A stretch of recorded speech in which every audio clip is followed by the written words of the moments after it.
En el capítulo 95 ya estuvo por aquí con nosotros Asun González, conocida en redes sociales como Guerras Intestinas.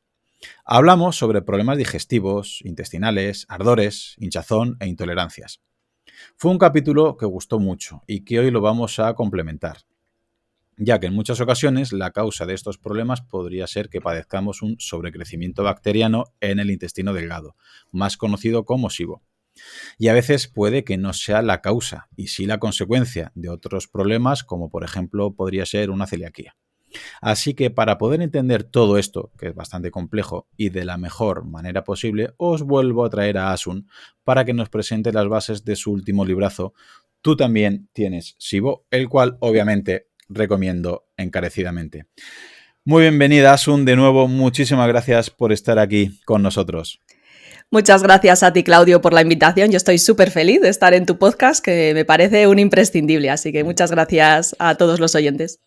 Pues como decía en la presentación, el libro, la verdad es que has hecho un manual respecto a la fisiología, ¿no?, digestiva y a la relación que hay con distintas patologías, con un montón de referencias bibliográficas. Vamos, se nota que has estado mucho tiempo escribiendo y documentándote bien. Así que la primera pregunta va a ser una pregunta rara, pero que últimamente me gusta hacer mucho. Te voy a preguntar lo que es y lo que no es, porque últimamente, bueno, gracias a ti, gracias a Sari Arponen, gracias a Antonio Valenzuela, es una patología que se está divulgando mucho, pero también hay mucho extremismo, gente que dice que no existe, ahora todo el mundo tiene SIBO, antes no existía. Entonces, primera pregunta va a ser doble. ¿Nos podrías definir para las personas que no sabemos realmente sobre esta temática qué es y qué no es SIBO? Me parece una preguntaza, porque de hecho, es verdad, los propios investigadores se lo preguntan, o sea que no es una pregunta así aleatoria ni baladí. Efectivamente, el SIBO, que ahora está de moda y parece que todo el mundo tiene SIBO, pero tampoco es así, no todo es SIBO. A mí me gusta mucho que se haya puesto de moda porque le da visibilidad. Antes parecía que no existía, luego en el extremo opuesto está la gente que dice que eso es una moda, que tampoco es cierto, porque el SIBO se lleva conociendo desde hace 100 años y ciertamente el tiempo lo pondrá todo en su lugar, espero, pero me gusta que se haya puesto de moda por lo menos para que la gente sepa que esto existe. Si hay suerte, pues mira, nos escuchan aquí, ¿verdad? Y a lo mejor pueden identificar el SIBO, que a mí me gusta que lo tengan en cuenta porque cuántos diagnósticos hay de intestino irritable por ahí que no saben la causa, que están tomando omeprazol o antidepresivos durante muchos años, no saben por qué, no mejoran, y el SIBO puede ser una de esas causas de intestino irritable. Entonces, dicho esto, ¿qué es SIBO? Según la definición oficial, SIBO es sobrecrecimiento bacteriano en el intestino delgado, por sus siglas en inglés.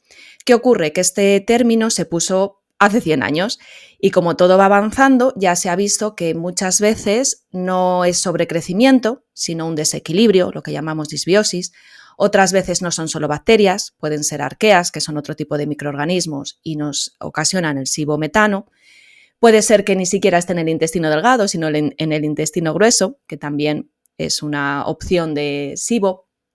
Entonces, lo que es SIBO y lo que no es SIBO, no te creas que es sencillo, la línea no está del todo clara y de hecho los propios investigadores se lo plantean, si el SIBO existe, si podríamos llamar SIBO al contrario, si podemos llamar disbiosis a todos los SIBOs o si al final lo vamos a desglosar quizá en otras siglas, como ahora estamos escuchando también SIBO para el sobrecrecimiento bacteriano, LIBO para el sobrecrecimiento en el intestino grueso, IMO con M para el sobrecrecimiento de metano. Entonces no creas que es sencillo, pero bueno, diremos que SIBO es sobrecrecimiento bacteriano en el intestino delgado. Ahora comentamos si quieres los síntomas típicos.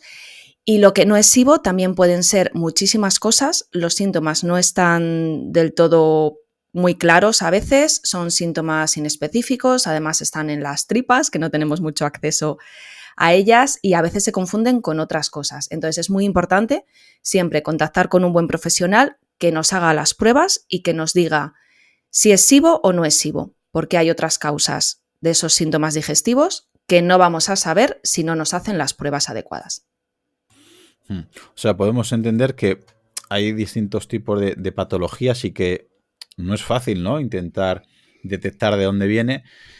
Porque claro, luego hablaremos, ¿no? Puede ser celiaquía, puede ser Helicobacter pylori, puede ser otro tipo de disbiosis, puede ser LIBO, que si he entendido bien es un sobrecrecimiento en el intestino grueso, ¿no? Luego puede ser por metano, puede ser IMO. Entonces, claro, luego muchas digestivos, ¿no? Es estrés, es un problema que has tenido puntualmente.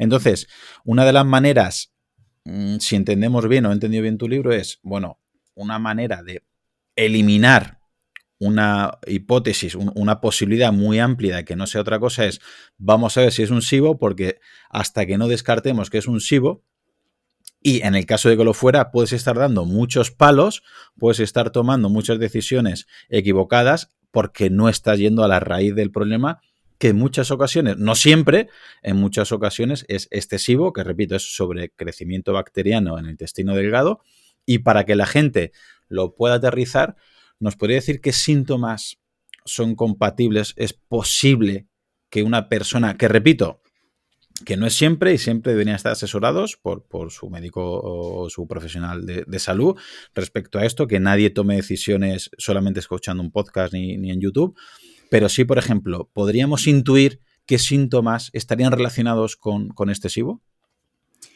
Sí, el síntoma más típico, digamos, es esa barriga de embarazada que se nos pone después de comer. Nos levantamos planitas, y hablo en femenino porque esto suele suceder más en mujeres, que tenemos esa facilidad para hinchar la tripa, ¿verdad? Por esos embarazos. Y esto suele ocurrir más en mujeres, entonces nos levantamos planitas cuando comemos algo, sea lo que sea, que al final no acabamos identificando lo que es, se nos hincha la barriga. Esa hinchazón de embarazada literal, con una tripa dura, hinchada, abultada hacia afuera, es un síntoma bastante típico del SIBO. Digamos que es el más característico. Luego hay otros, efectivamente, porque con esa hinchazón, que no viene sola, no son solo gases, entre comillas, sino que conlleva otros problemas en el intestino delgado, como pueden ser además todos los síntomas típicos del intestino irritable, la dispepsia, aparte de la hinchazón, malas digestiones, estreñimiento, diarrea, dolor, todo eso. Y además, luego otros síntomas que pueden ser compartidos con otras cosas también, evidentemente, son los síntomas de intolerancias. Cuando nos empiezan a salir intolerancias a la fructosa, al sorbitol, a la lactosa incluso, también suelen ser consecuencias de un SIBO. Y esto lo digo porque es más interesante hacernos primero la prueba de SIBO que hacernos la prueba de intolerancias. Que muchas personas empiezan a notar que algo no les sienta bien, no saben muy bien, se hinchan. ¿Qué es lo primero en lo que pensamos? En las intolerancias, nos pasa a todos. Pero sería más interesante pensar en un SIBO o en una de las causas de SIBO, como puede ser una celiaquía y otras. Y aparte de todos estos síntomas, por si no fueran pocos, como la mayor parte del sistema inmunitario se encuentra en el intestino, luego se nos afecta todo lo que es el eje microbiota intestino-cerebro, nos puede dar cansancio, insomnio, ansiedad, depresión, nos puede dar eczemas, porque todo también se refleja en la piel, y nos puede dar alteraciones del sistema inmunitario, reacciones, picores, todo ese tipo de cosas. Así que un SIBO sin tratar, la verdad es que nos puede desarrollar muchos otros síntomas bastante a veces, no es lo habitual, pero a veces pueden ser graves porque nos dañan el intestino delgado y terminamos por no absorber bien los alimentos. ¿Es posible que la gente, estos síntomas que estés diciendo, los hayamos normalizado? Es decir, quizás mucha gente diga, vale, pues Asun, Claudio, yo es que hace tiempo que me levanto con la tripita, ¿no?, normal, y pues es lo común. Es decir, como y luego me voy hinchando, pues tengo gases, alguna temporada tengo reflujos, pues a veces tengo estreñimiento, a veces tengo malas digestiones. Pero vamos, es lo normal, tampoco es que sea nada del otro mundo, e incluso pues me tomo alguna medicación puntual para alguna cosa de estas. ¿Podrías decir que, aunque sea la norma, aunque sea lo común, esto no deberíamos normalizarlo, y aquellas personas que lo sufran, aunque no, repito, aunque no les genere un efecto secundario muy llamativo, que digan, pues yo puedo seguir con mi vida, yo sigo trabajando, tal, pues simplemente tengo un poquito de gases, un poquito de hinchazón, un poquito de malestar, pues día sí, día no, o tengo estreñimiento, pero bueno, eso lo he tenido toda la vida. ¿Es posible que hayamos, en general, la población normalizado estos síntomas y que no debería ser así? Totalmente, 100%. De hecho, yo te diría así a ojo que un 80-90% de la población, es decir, todos, hemos normalizado más o menos en algún momento de nuestras vidas todos estos síntomas. Me pasaba a mí y le pasa a mucha gente. Yo desde pequeña, bueno, pues no tenía buenas digestiones, no iba todos los días al baño, pero tampoco yo me pensaba que eso era lo normal. Claro. Tenía eczemas, tenía acné, bueno, pues eso es la adolescencia, o sea, siempre le vas encontrando, bueno, eso es porque es así, eso es porque es la adolescencia, eso es porque lo tienen mis padres, eso es porque he sido así desde pequeña. Muchísimas personas me dicen, es que yo realmente no identifico un antes y un después, quizá, es que yo he sido así siempre de pequeña, entonces ahí está pasando algo realmente.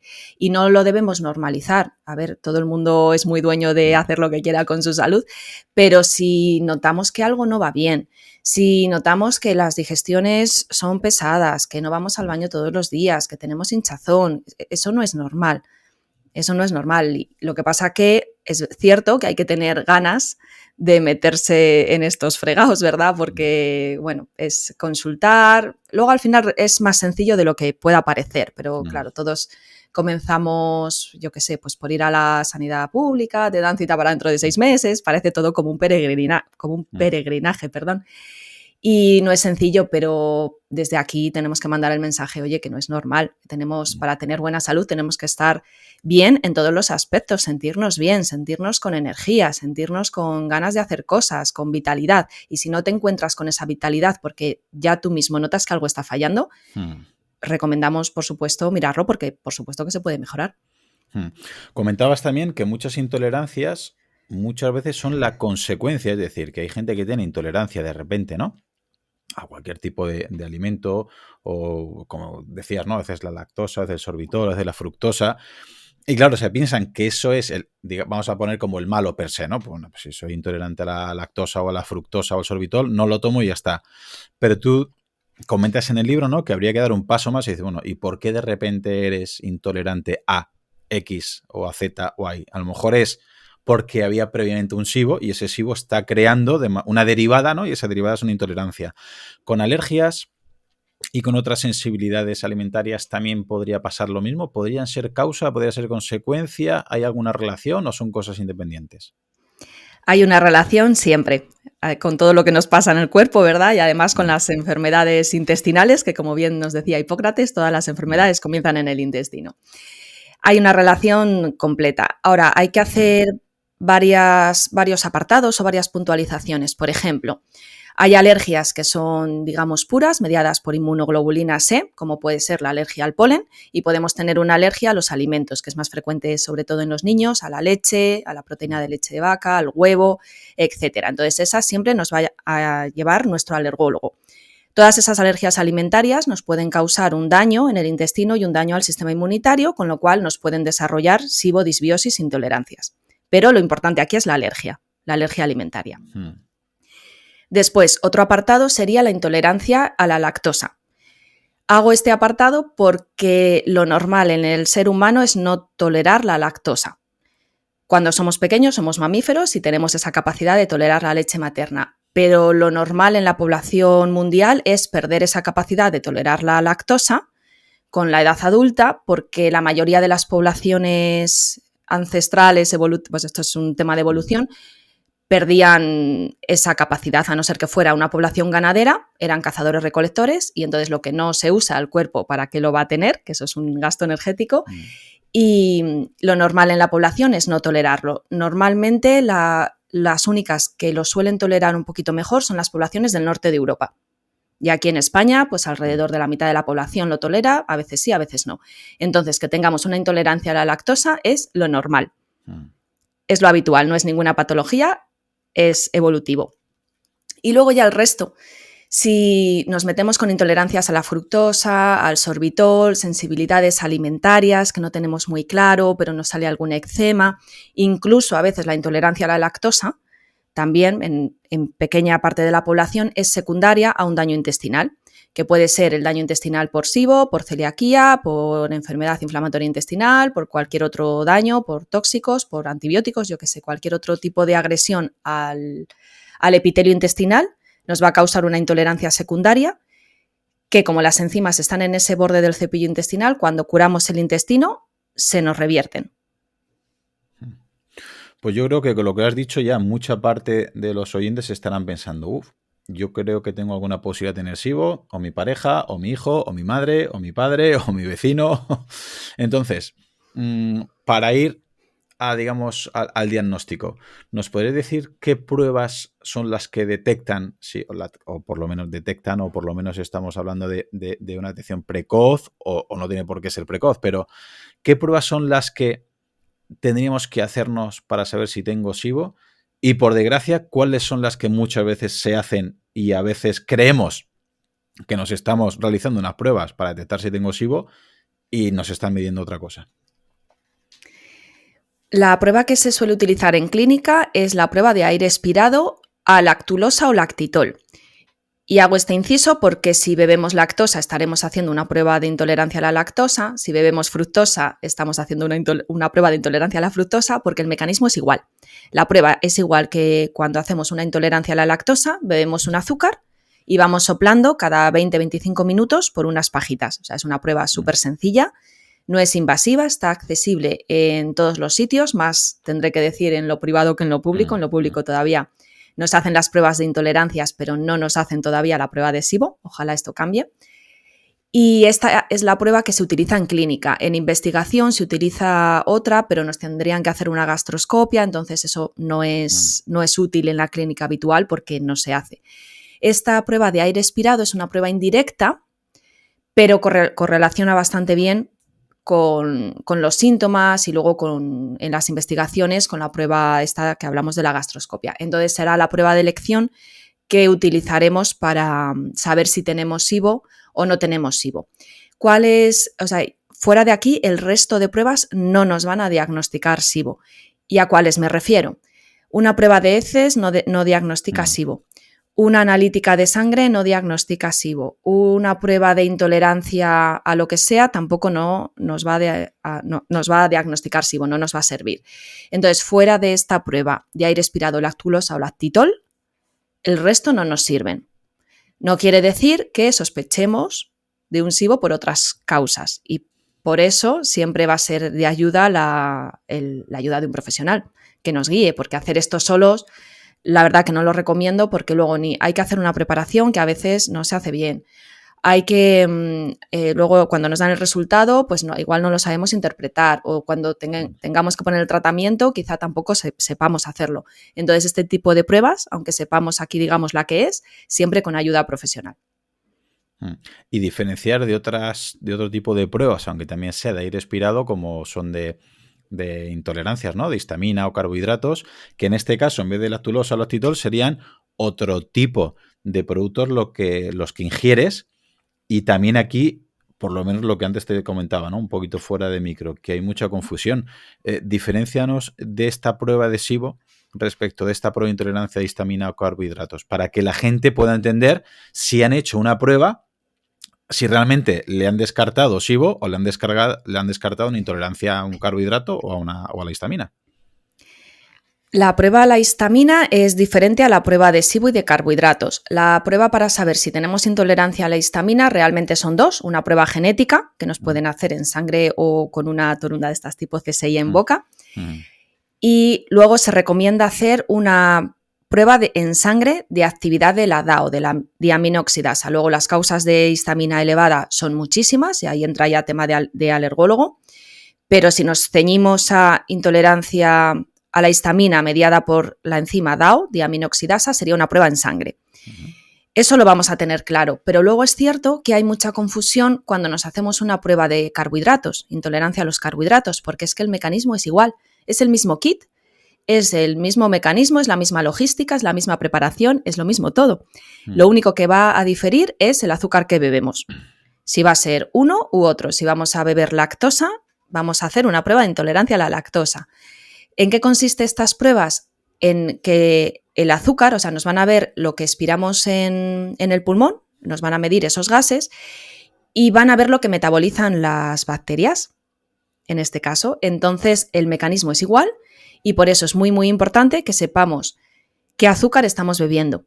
Hay veces que me llegan informes, y esto es verdad, llegan informes con unas curvas, pero no ponen qué carbohidrato se ha bebido. No ponen si es una intolerancia a la lactosa, a la fructosa, al sorbitol, al SIBO, que en este caso es un laxante. Entonces, claro, te quedas así y dices, pues, ¿a qué es? Y te dicen el paciente, pues no lo sé, no me han informado bien. Entonces es muy importante saber, darnos cuenta a qué carbohidrato nos están haciendo la prueba de intolerancia o si es lactulosa o lactitol, que es un laxante, es una prueba de SIBO.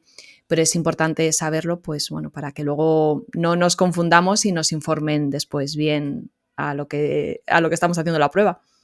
Bastante importante porque estoy seguro que a lo mejor hay gente que obviamente que no tiene por qué, pero entre lactosa o lactulosa pensarán quizás que es lo mismo, ¿no? Son palabras que se parecen mucho y dicen, sí, yo te lo digo porque me ha pasado con deportistas, ¿eh?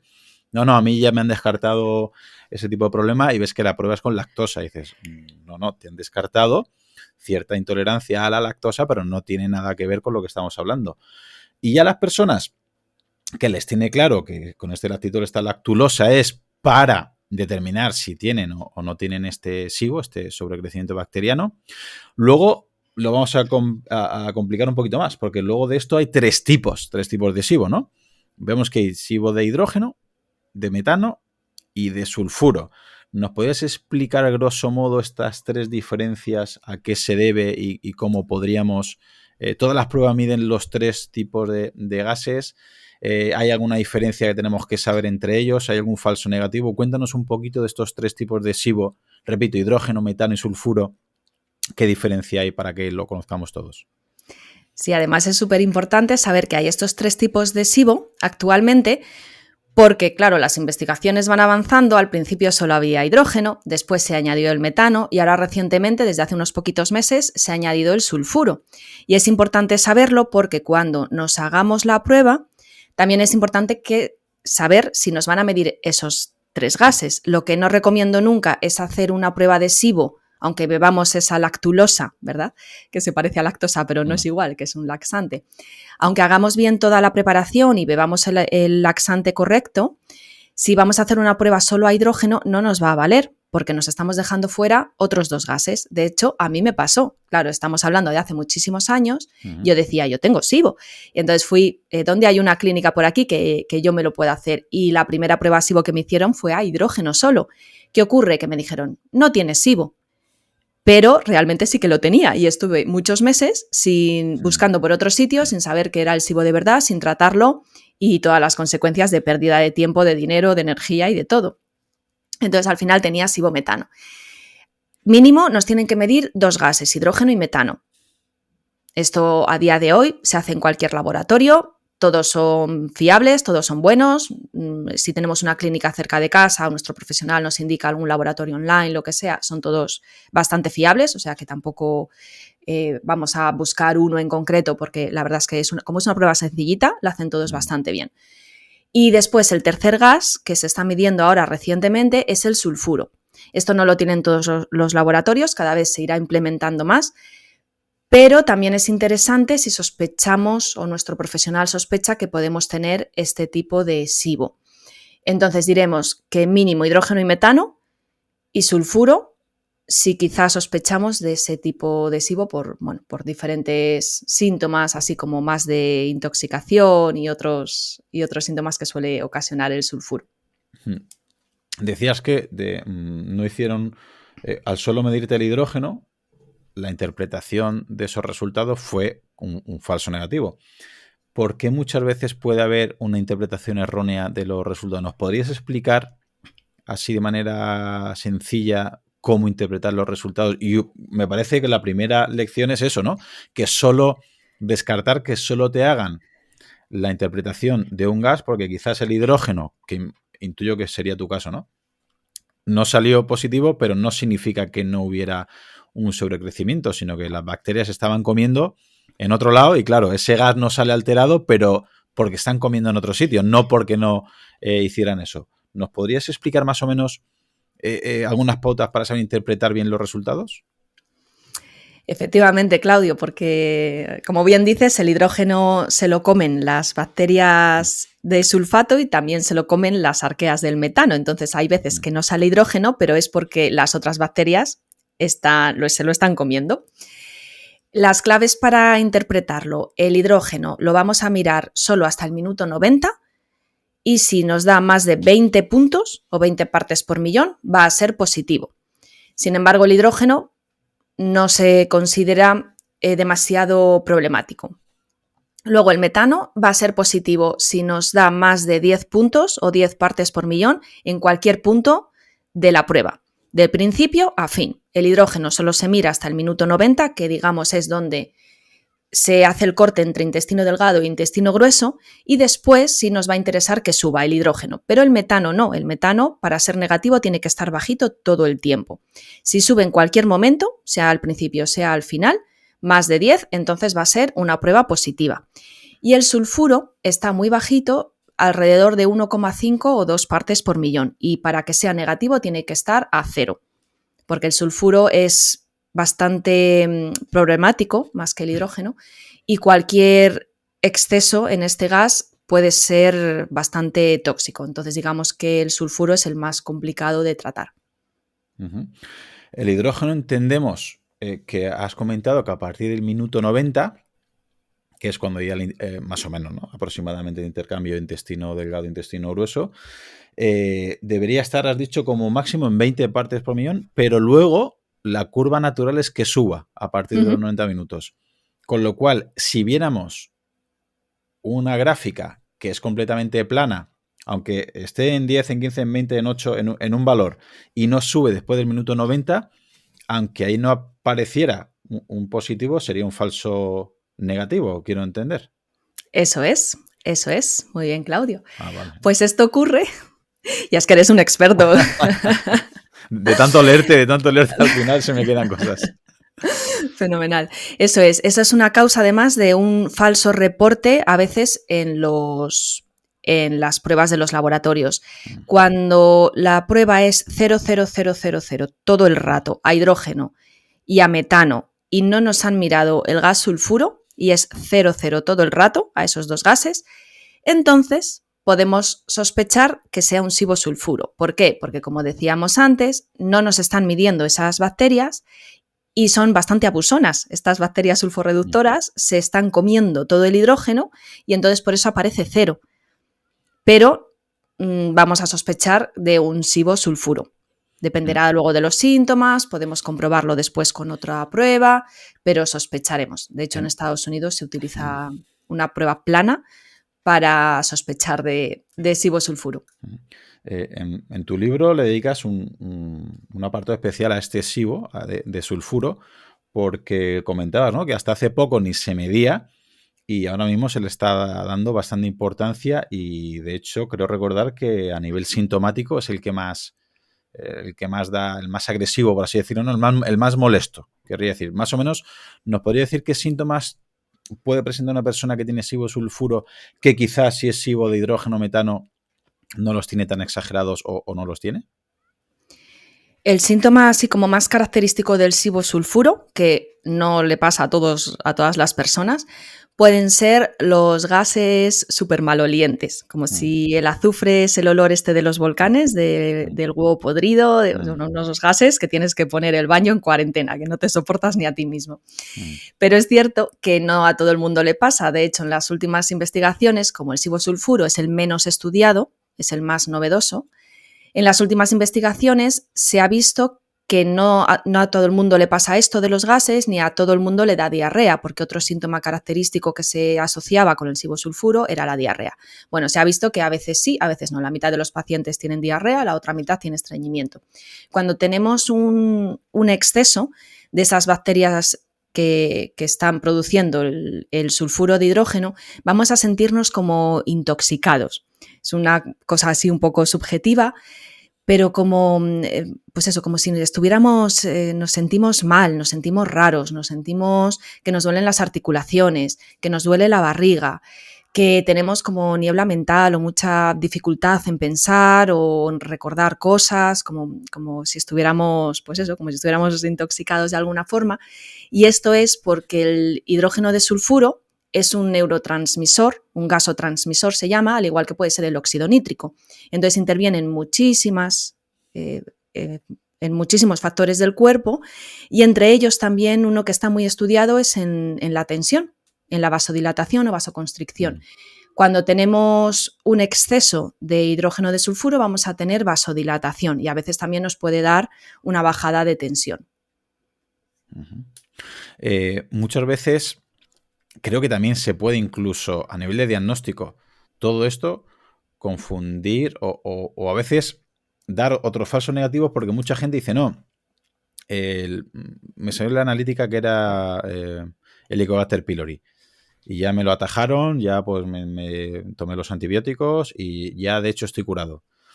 Cuéntanos por qué también sería importante, por un lado, efectivamente, valorar si es Helicobacter pylori, pero muchas veces también comentas en el libro que a veces hay esos falsos positivos, ¿no? Que a veces tienes el Helicobacter pylori, que creo que todos tenemos, ¿no? Una cantidad de Helicobacter pylori que no tiene que estar a cero, y a veces miramos esta pylori pensando que es el culpable cuando no lo es. ¿En qué porcentaje crees tú que hay falsos negativos respecto a pensar que es este Helicobacter?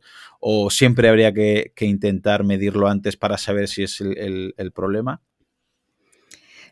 Pues esto efectivamente le pasa a muchísimas personas y de hecho desarrollan SIBO a raíz de un tratamiento muy agresivo a 4 antibióticos que además no era necesario y se acaban encontrando peor. Bueno, un desastre.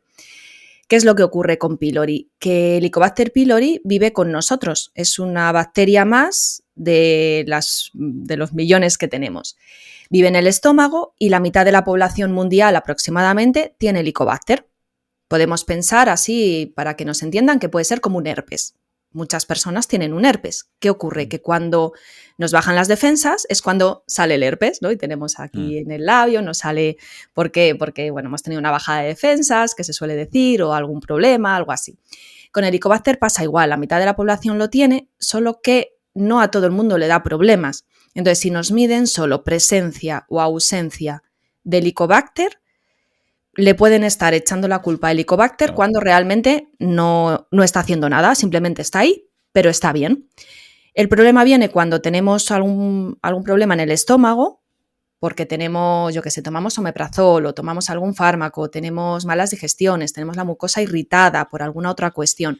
Entonces Helicobacter, que bueno, digamos que muy santa no es, aprovecha la ocasión y se hace patógena. Invade la mucosa, va perforando y entonces es cuando podemos tener problemas de úlceras.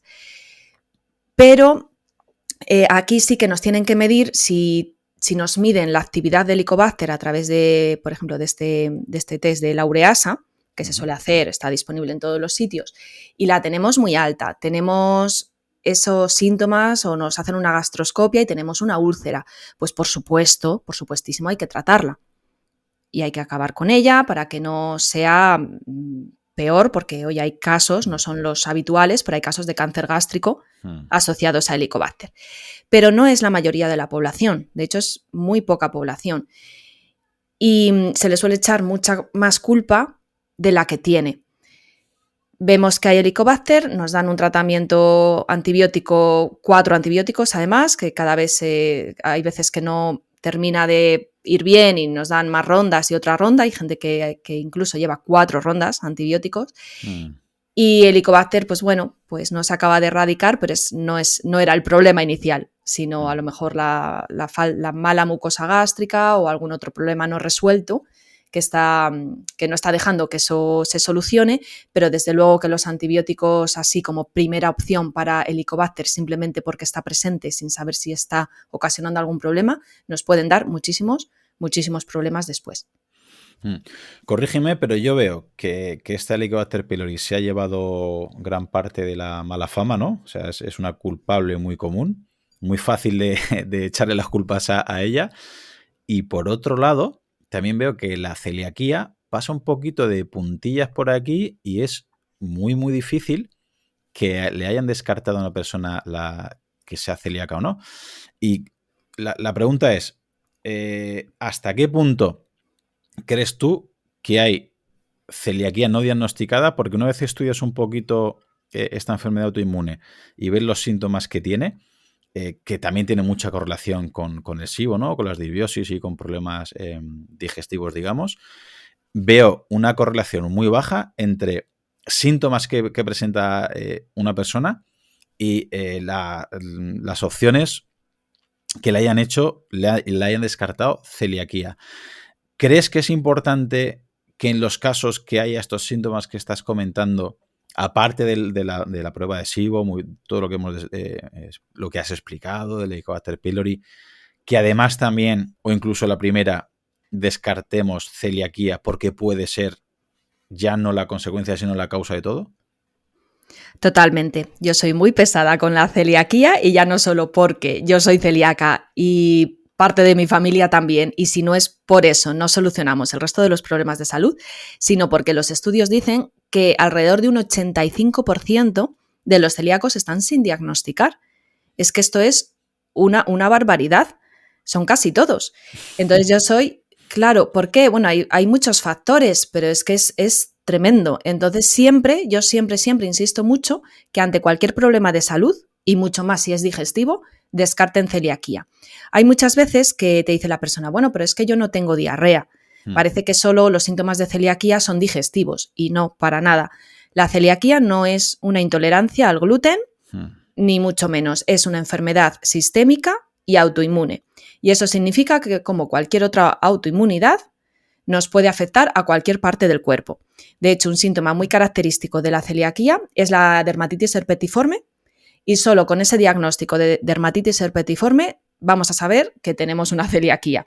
Está muy relacionada, pero también problemas con el esmalte, migrañas, problemas de neurodegeneración, cáncer de colon. Es que nos puede afectar a cualquier sitio. Muy relacionado también con el hipotiroidismo. O sea, ante cualquier problema de salud, de verdad pensad en descartar celiaquía. ¿Por qué insisto tanto? Primero, porque la mayoría está sin diagnosticar. Es una enfermedad autoinmune, con lo cual tendríamos que tratar muchas cosas en relación con ese sistema inmune. Pero también porque es importante para toda la familia. Porque se hereda, porque lo pueden tener nuestros padres o nuestros hijos, porque esos problemas de salud familiares, no, es que mi madre era así, a lo mejor es una celiaquía familiar sin diagnosticar. Y también es súper importante porque el gluten, por desgracia, está omnipresente en nuestra sociedad. Es que no hay sitio donde vayas donde no esté todo lleno de gluten, y cada día más. Y esa es una de las quejas que tenemos los celíacos, porque es que parece que no podemos salir de casa sin andar esquivando el gluten aquí como si fuera una gincana. Sin el diagnóstico no vamos a hacer nunca bien el único tratamiento que existe a día de hoy, que es la dieta estricta sin gluten. ¿Por qué no lo haces? Porque es que es muy difícil, es muy complicado, y sin ella no vas a mejorar. Entonces vas a seguir toda la vida con esos problemas de salud. Merece mucho, mucho, mucho la pena, muchísimo, descartar celiaquía. Lo que pasa que es difícil, hay que hacer varios pasos, muchas veces son los propios doctores los que cortan el estudio a la primera de cambio, sin hacer más pruebas, y hay que hacer varias pruebas. Entonces, no es sencillo, es cierto, que después, y por eso también hay mucha gente que está mal diagnosticada o infradiagnosticada. Mucha gente podría decir, sí, bueno, a mí ya me lo han descartado porque me hizo un test sanguíneo y los anticuerpos salieron negativos. Pero esas personas, por ejemplo, que tienen todos los síntomas que estás comentando, ¿no? Incluso también se podría añadir mala absorción de ciertos nutrientes como vitamina D, como hierro, hay muchas anemias, que detrás de una anemia está detrás una celiaquía. Entonces, esas personas que los anticuerpos en sangre son negativos y luego se hacen un test de genética, que me parece que ya están por 100 euros, te lo envían a casa, y sale positivo, ¿qué porcentaje le darías tú? Si no se hacen, por ejemplo, luego si no me equivoco, luego tendría que hacerse una prueba, ¿no?, de biopsia intestinal, que también ahí es un poquito difícil, porque hay a veces que se coge solo una muestra, ¿no? Y comentas tú en el libro que deberían ser, quiero recordar, 5 muestras, ¿no? 5 pliegues distintos en 5 zonas, y que también eso podría dar, si solo te cogen un falso negativo. Pero una persona que tuviera síntomas, aunque los anticuerpos en sangre sean negativos, si luego la genética le sale con probabilidad muy alta de ser celíaco, ¿tú qué le dirías a esa persona, por ejemplo? Que siga el estudio con la gastroscopia, sin ninguna duda. Es cierto que, claro, es una prueba invasiva, que nos tiene que pedir nuestro digestivo, a veces no se hace bien. Nosotros, aquí nos remitimos al protocolo de diagnóstico precoz de celiaquía del Ministerio de Sanidad de 2018. No estamos diciendo esto porque haya salido en algún sitio irrelevante antes de ayer, o sea, esto está en el Ministerio de Sanidad de 2018 ya. Y entonces las pruebas que se deben hacer es la prueba de sangre, que yo entiendo que es una prueba sencilla que sirve como primer cribado, pero en la mayoría de los adultos suele dar negativo y eso no significa que no seas celíaco. Y aquí hay donde hay muchos fallos. Me hicieron la prueba en sangre y di negativo, entonces no soy celíaco. No, eso no es así. Tienes que seguir el estudio. Ahora, si te da positivo, bueno, pues es una primera que ya dices, bueno, ahí puedo ya sospechar. La genética, efectivamente, que si no nos la hacen en nuestra sanidad, que nos la pueden hacer, está por 100 euros, más o menos, y nos da una probabilidad. Si es 0, bueno, ahí podemos discutir si no eres celíaco y a lo mejor tienes una sensibilidad. Pero al mínimo riesgo, aunque sea muy bajito, aunque solo tengas el medio de Q2, que se llama, con esto también quiero hacer el inciso, por favor, pedid el tipaje completo, no solo de Q2 y de Q8, sino también el medio de Q2, que también veo hay mucho fallo. Y al mínimo riesgo tenemos que seguir el estudio todavía. La prueba más definitiva es esta gastroscopia con recuento de linfocitos. Nos tienen que coger varias muestras en el estómago, en el duodeno, o sea, tienen que hacer como varias muestras, coger bien las muestras y luego en el laboratorio contarnos los linfocitos. ¿Por qué es importante este recuento? Porque el límite está en 25 y no es lo mismo si tenemos 2 que si tenemos 24. Aunque en el informe ponga negativo porque tienes 24. Hombre, bueno, un linfocito más y ya soy positivo. Entonces ahí también es cierto que hay otras causas cuando estamos ahí en el límite, hay otras causas como puede ser una infección por una giardia que nos pueden dar esa linfocitosis. Bueno, pero esto ya se lo dejamos al profesional, ¿verdad?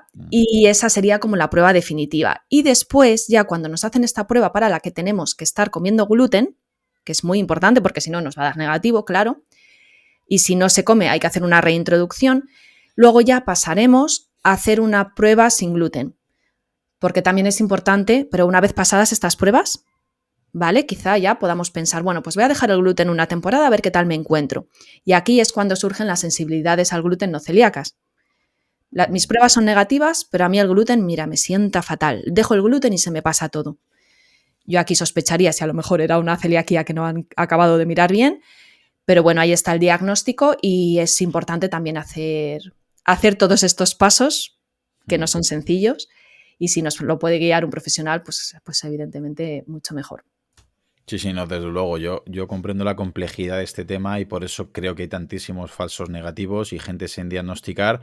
Pero bueno, poco a poco, gracias a que va evolucionando todo y gracias a las divulgaciones, gente como tú, como Serial Ponen, creo que cada vez es más fácil que la gente se empodere un poquito y tome decisiones, ¿no? de intentar hacer este cribado.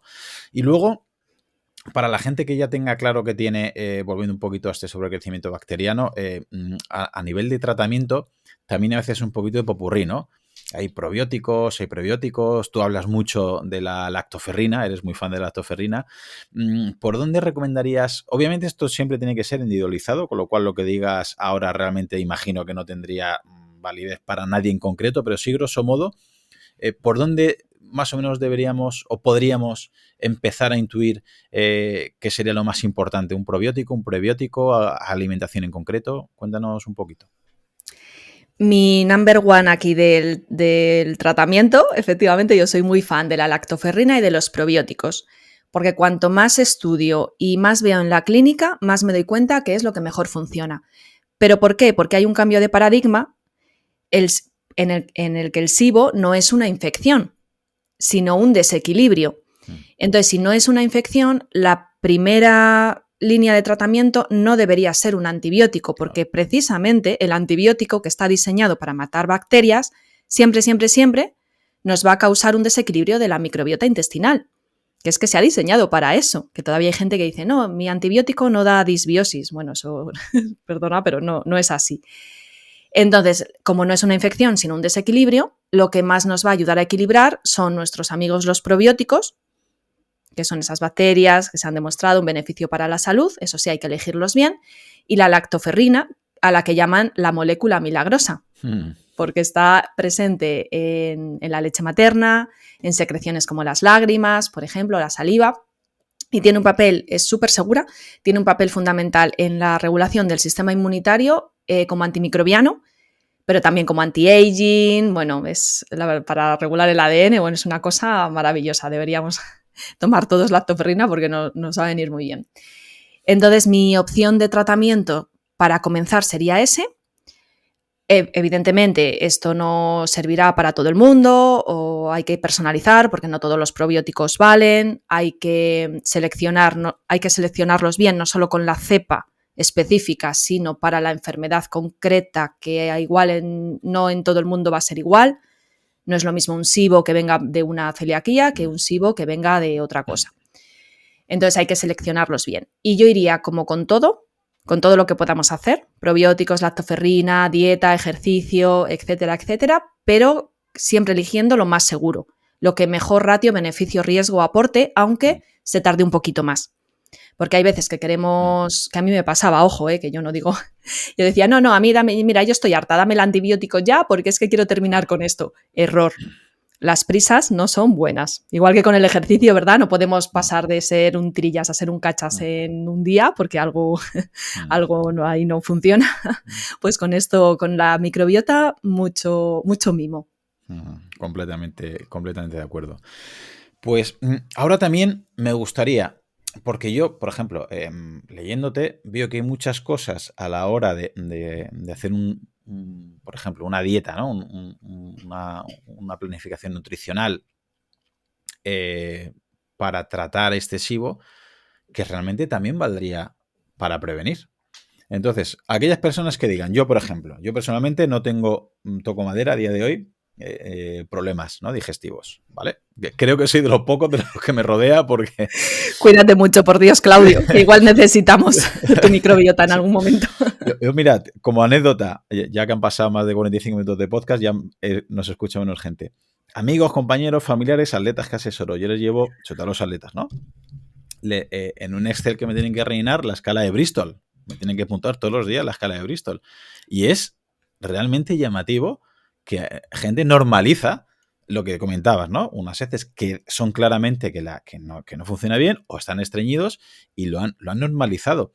Y al final, para un estreñimiento, para un problema digestivo, para un SIBO en general, podemos ver que el papel de la dieta, de la nutrición, es fundamental y casi idéntico, me atrevería a decir, tanto para tratar como para prevenir, porque al final se basan en bases muy saludables.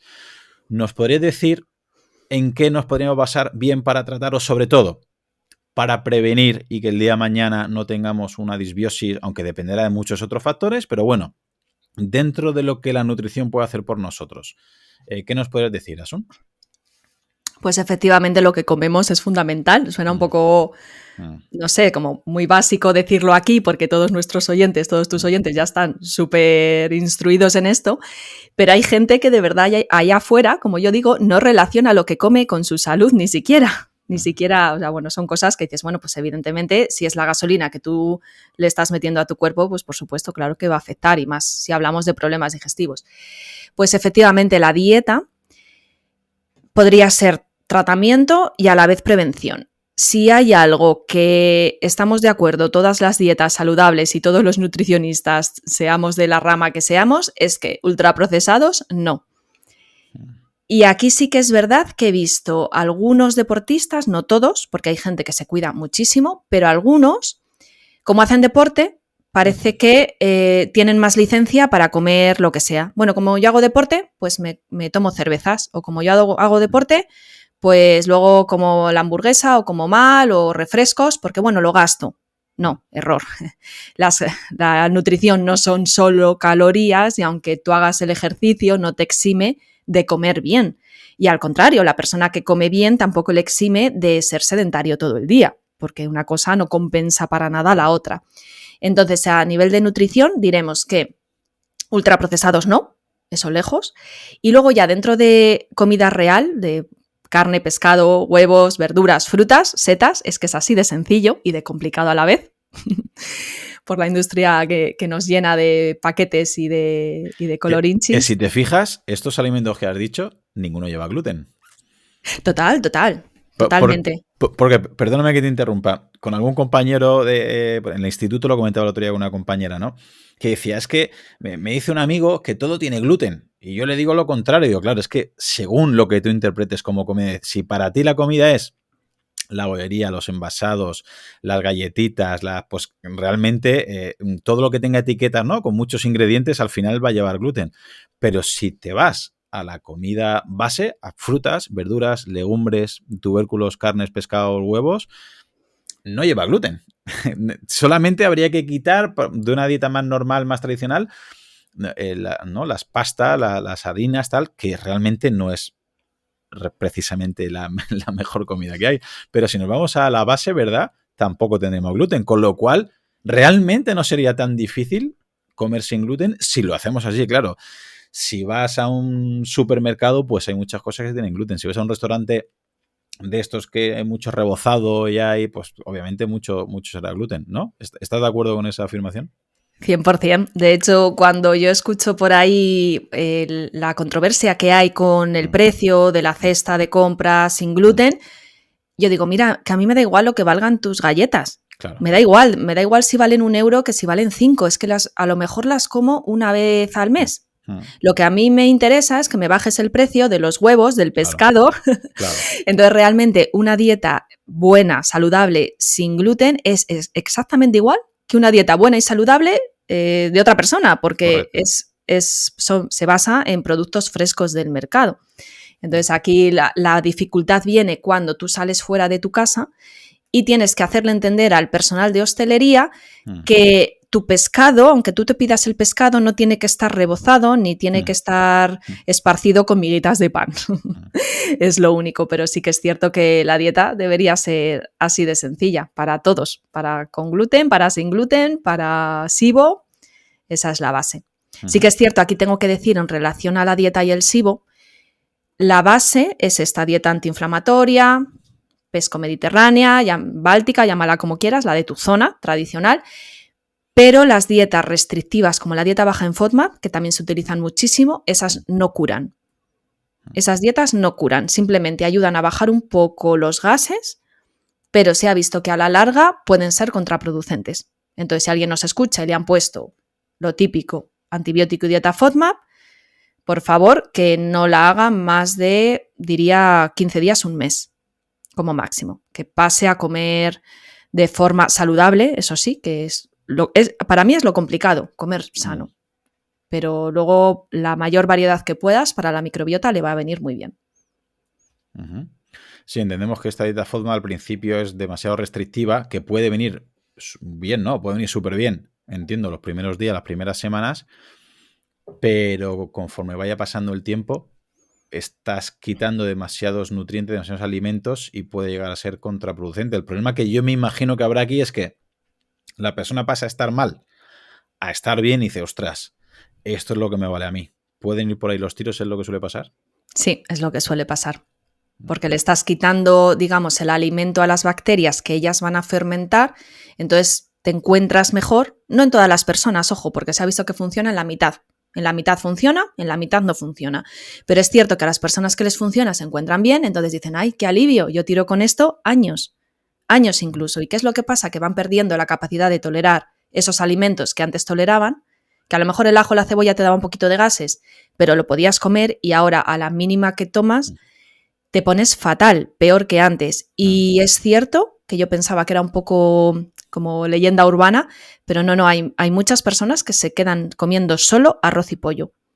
Y eso no es ninguna nutrición ni para ti, ni para tus bacterias, ni para nada. Te faltan los omega 3 del pescado.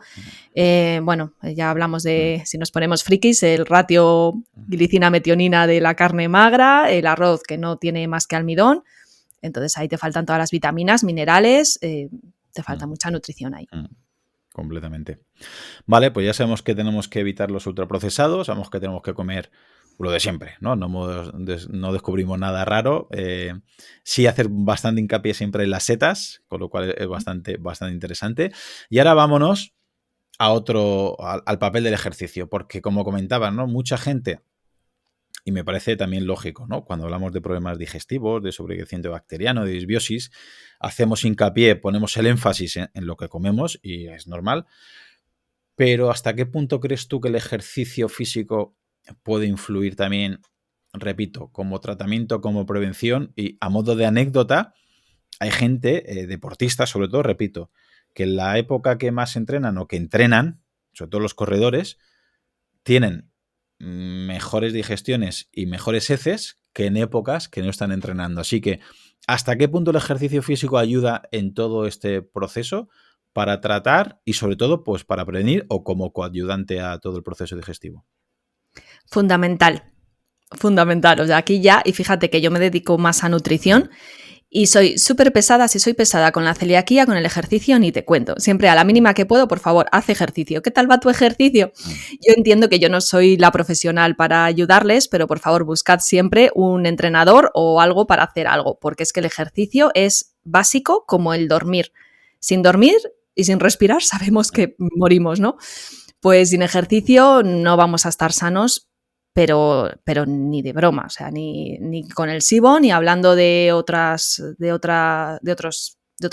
síntomas de salud. El ejercicio, además, si nos ponemos ya como más específicos de SIBO y de microbiota, bueno, aparte de que le llaman la verdadera polipíldora, ¿verdad? Si el ejercicio se pudiera meter en una cápsula mágica, pues sería esto. Y de hecho he visto alguna noticia, no sé si tú la recuerdas, Claudio, que decía que los científicos estaban buscando una píldora o algo así, hace poco ha sido, sí, para no tener que hacer ejercicio. Te tomas la píldora y ya tienes todos los beneficios. Sí. ¿Cómo era eso? Sí, no, bueno, me cogí un cabreo grande porque ese era el titular.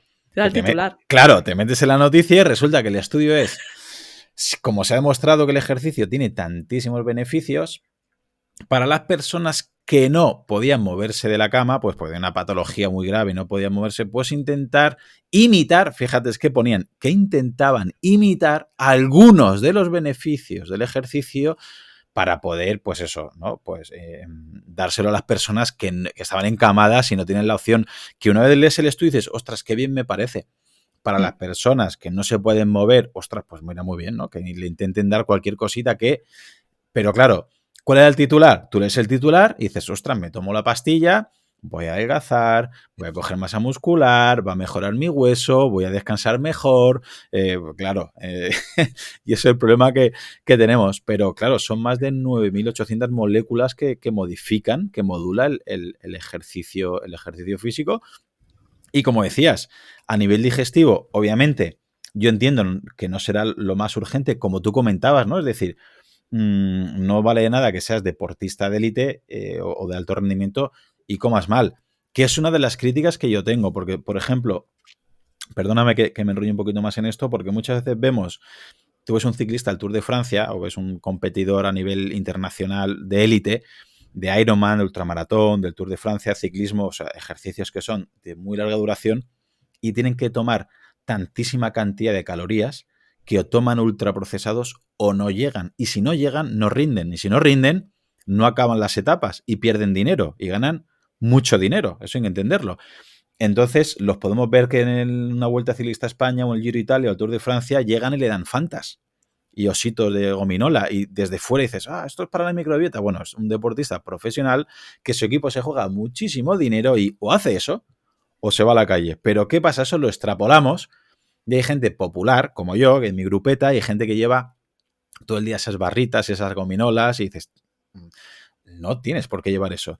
Y lo que comentabas, ¿no? Que creo que te referías a eso, que a lo mejor, claro, si haces todo el día de deporte, no te sobra grasa, estás bien, estás musculado, pero claro, tienes un intestino y tienes un colon y tienes unas bacterias y a lo mejor poco a poco te estás haciendo un desequilibrio intestinal que quizás por fuera no se te ve, aparentemente estás muy sano, estás fuerte, se te marca el abdomen, pero por dentro te estás empezando a crear una disbiosis que en unos años veremos a ver cuándo da la cara y qué problemas tiene. Te referías a eso, imagino, ¿no? Más o menos. Sí, sí, efectivamente. O sea, no, aquí, como siempre, en el equilibrio está la clave. Para el común de los mortales, que somos la Mm, mayoría más tirando a sedentarios, de trabajos de mm, oficina, que no nos movemos y tal, pues es que hacer algo de ejercicio, o sea, caminar ya sabemos que es la base, el movimiento es básico, mm, como respirar, pero luego añadir ejercicio de fuerza, porque además se ha visto que, bueno, todos los beneficios que comentabas, que vas a tener menos estrés, vas a dormir mejor, vas a tener mejor envejecimiento a nivel de huesos, de músculo, las mujeres, que nos importa mucho la osteoporosis y la menopausia, todo eso va a mejorar. Y si ya efectivamente, como si concretamos en los beneficios del ejercicio con la microbiota, se ha visto que, como también bien comentabas, pues vas mejor al baño, mejora la motilidad, si tienes estreñimiento con el ejercicio vas mejor, el ejercicio es antiinflamatorio, mejora la microbiota, mejora todas las hormonas, el metabolismo, el estrés, o sea, bueno, es maravilloso. Pero qué es cierto que ocurre en personas muy deportistas?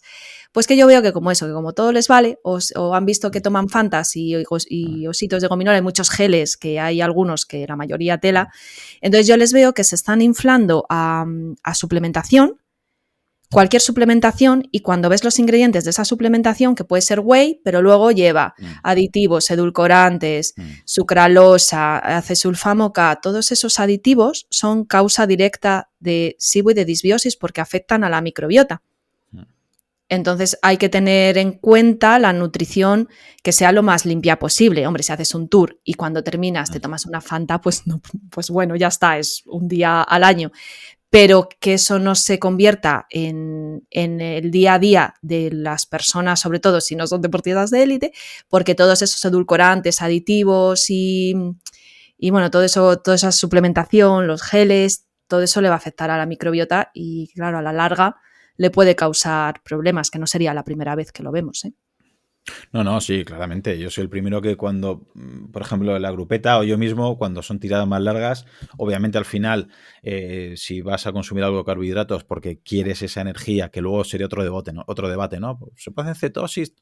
Al final, no es igual llevarte un plátano o un dulce membrillo natural que tomarte esos geles con una cantidad de lo que comentabas, ¿no? Que por un día no pasa nada, pero es que hay gente que lo hace del lunes a domingo, de enero a diciembre, y al final dices, por probabilidad es fácil que tarde o temprano salga. Bueno, pues ya sabemos el papel, la importancia de la dieta y del ejercicio. Y para cerrar, creo que algo, te iba a decir que tampoco se valora demasiado, pero ahora que lo estoy nombrando, creo que a veces también se le echa demasiada culpa desde el gremio de la medicina, como es el estrés, ¿no? Porque es muy común, o por lo menos son los casos que yo he visto de amigos y familiares, de ir con problemas digestivos y dice, bueno, mira a ver que te hagan, ¿no?, las pruebas que estamos comentando de hidrógeno, de metano, de sulfuro, de celiaquía, y me han dicho, y le preguntas, ¿y qué te han dicho? Dice, me han dicho que es estrés. ¿Hasta qué punto el estrés se ha sobrediagnosticado para problemas digestivos? Pero luego, ¿hasta qué punto realmente el estrés nos afecta en esta calidad del intestino y de la digestión, Asun? Pues el estrés también, como todo, es otra patita más del taburete: alimentación, descanso, ejercicio y el estrés. Es muy importante, pero aquí sí que es cierto que si tenemos un problema digestivo y lo primero que hacemos es ir al médico, efectivamente, porque es lo que tenemos que hacer. Y si ese profesional nos dice, sin mirarnos nada más, lo tuyo son los nervios, malo.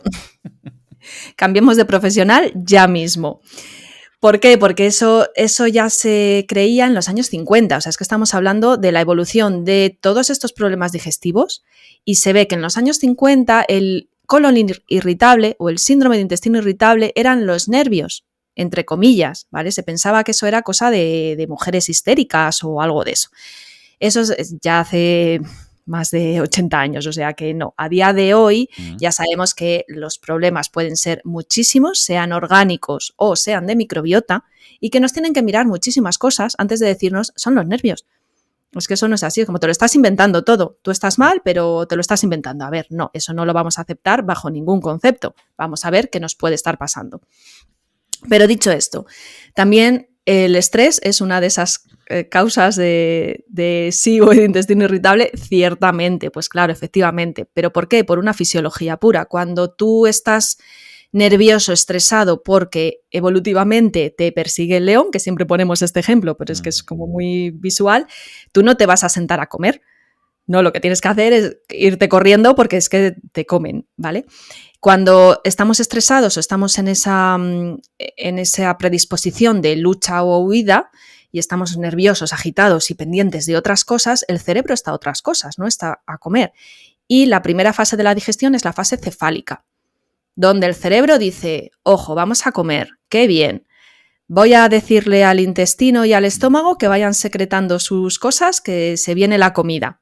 Y entonces ahí ya comienza la digestión. Si esa parte, si estamos comiendo nerviosos, esa parte no va a ocurrir, con lo cual no se van a secretar enzimas, ni ácido clorhídrico, ni nada, y no vamos a digerir, con lo cual toda la mala digestión que viene después.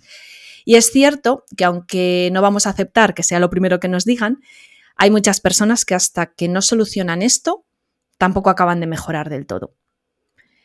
Si identificamos que este puede ser uno de los problemas, desde luego no es nada sencillo solucionarlo, porque si no estaríamos todos bien y sin estrés de los trabajos ni nada. Contactar con un profesional que nos pueda ayudar y hacer todo lo que podamos, ejercicio, buena alimentación, cuidar el descanso, salir a la naturaleza, todo lo que sea hormesis, o sea, pondremos todo de nuestra parte para cuidar esa gestión del estrés y de las emociones, que no es nada sencillo y nos puede llevar toda la vida, pero que hay que tenerla muy en cuenta porque sin eso tampoco se acaba de mejorar, porque es otra de las patitas de la salud. Completamente. Pues Asun, si hay gente que quiere seguir aprendiendo sobre todo esto de lo que divulgas, que me parece, repito, una pasada. Desde que te conocí en tu blog ya me encantó mucho. Tu blog es, vamos, hay un trabajo detrás de divulgación buenísimo. Este libro, repito, para mí me parece obligatorio para todas las personas que tengan, primero, esta patología o estos problemas digestivos, o simplemente el afán de aprender, como ha sido en mi caso, que te tengo que reconocer que después de leer el libro, que se titula Tú también tienes SIBO, todo lo que debes saber para tratar este desequilibrio de la microbiota, ya veo a la gente diferente. Te lo decía entre tú y yo, o sea, hablo con muchos familiares, con amigos, digo, ostras, ¿te han descartado celiaquía? ¿Te has hecho las pruebas de diagnóstico para que te vean lo del SIBO? Y es verdad que te tengo que reconocer que mucha gente que luego se hace estas pruebas, efectivamente tenía esto y me parece, vamos, fundamental por lo menos empoderarnos de este conocimiento, aunque la palabra empoderar cada vez me gusta menos, pero bueno. Así que aparte de recomendar obviamente tu libro, a aquellas personas que quieran aprender sobre lo que divulgas, ¿dónde te podemos encontrar, Asun? Pues me encontráis en guerrasintestinas.com y en Instagram sobre todo, que es donde estoy así como más presente, en el libro por supuesto, y cualquier cosa que podamos ayudar, ojalá el blog y el libro les ayude, y si no, pues aquí estamos también para lo que necesiten. Pues ayudas y muchísimo. Te mando un fuerte abrazo y muchas gracias por pasarte por el podcast de nuevo. A ti, Claudio, muchas gracias a todos los oyentes, esperamos que les haya ayudado. Un abrazo. Seguro. Hasta pronto.